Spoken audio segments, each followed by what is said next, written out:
I've been a taxi driver for 10 years. I've seen all kinds of people. Drunks, businessmen, tourists too lost to even say where they're going. But there's one passenger I'll never forget. Because he was never supposed to be there. It was a quiet night. The kind where the city feels like it's holding its breath. I was driving through the empty streets, the hum of the engine the only sound. Suddenly, I saw him standing at the corner, under a flickering streetlight. He looked out of place like he belonged to another time. I almost didn't stop, but something about him made me pull over. That decision changed everything. The air felt different, charged with an eerie energy, as if the city itself was watching.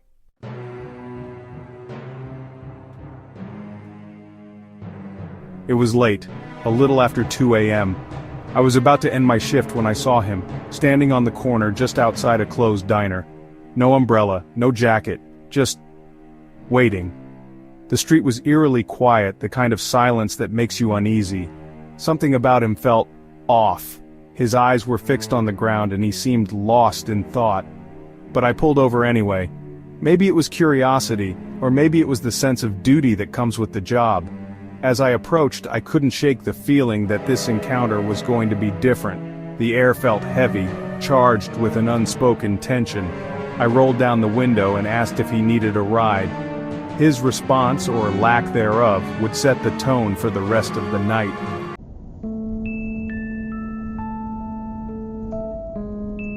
"Where to?" I asked, glancing at him in the mirror. He hesitated. Then in a low voice he gave me an address, a place I had never heard of. A place that didn't exist.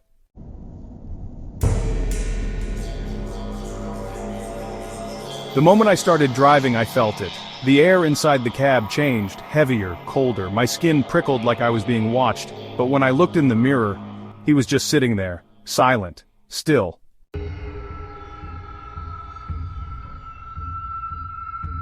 I glanced at my GPS. The route kept shifting, recalculating. The name of the street, it wasn't listed. "You sure about this place?" I asked. The man didn't answer right away. Then, in a voice barely above a whisper, he said, "Just keep driving." The air felt thick with tension, and the night seemed darker than usual. I could feel my heart pounding in my chest as I gripped the steering wheel tighter. The GPS screen flickered again, showing a route that twisted and turned like a maze. I had never seen anything like it. The man beside me, his face partially hidden in the shadows, seemed eerily calm. "What's going on?" I pressed, hoping for some clarity. He finally turned to me, his eyes reflecting a strange, unsettling calmness. "Trust the GPS," he murmured. "It knows the way." I hesitated, feeling a chill run down my spine.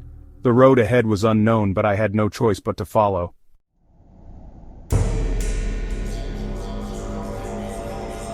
My hands were sweating. I'd never been on this road before. There were no street signs, no landmarks, just miles of black pavement stretching into the unknown.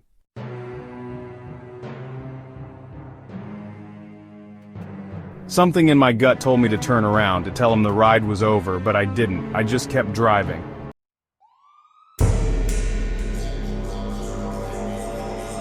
The silence stretched. The only sound was the ticking of the meter. Then, he spoke again. "You ever take someone this far?" he asked.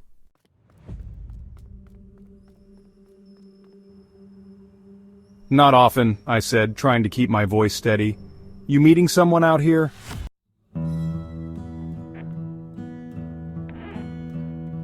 "I used to live here."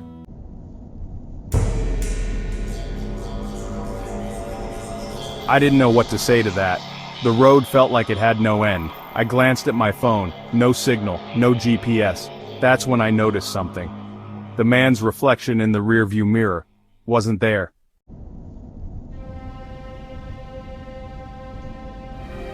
I slammed on the brakes, my breath caught in my throat. "Who are you?" I asked, gripping the wheel. My hands were ice cold.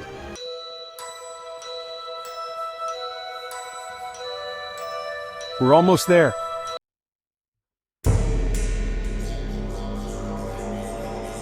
I looked around. No houses, no buildings. Just a vast, empty field stretching under the moonlight. "This is it?" I asked, turning around. but the back seat was empty.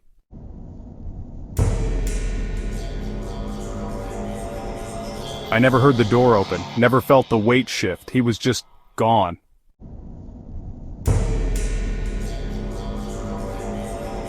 I slammed the car into reverse. My heart was pounding so loud it drowned out everything else. I didn't stop. I didn't breathe until I saw the city lights again.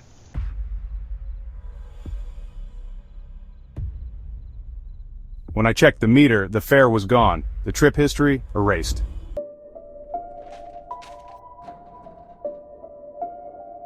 My hands shook as I picked it up. Inside was an old faded ID card. The name was familiar. I pulled out my phone, searched the name, and my blood ran cold.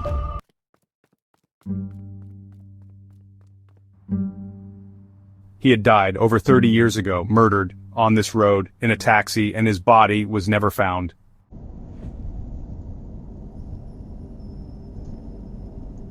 I quit driving that night. I don't know what I picked up.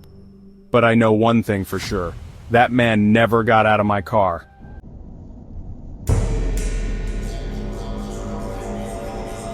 And sometimes, I still check my rearview mirror, just in case.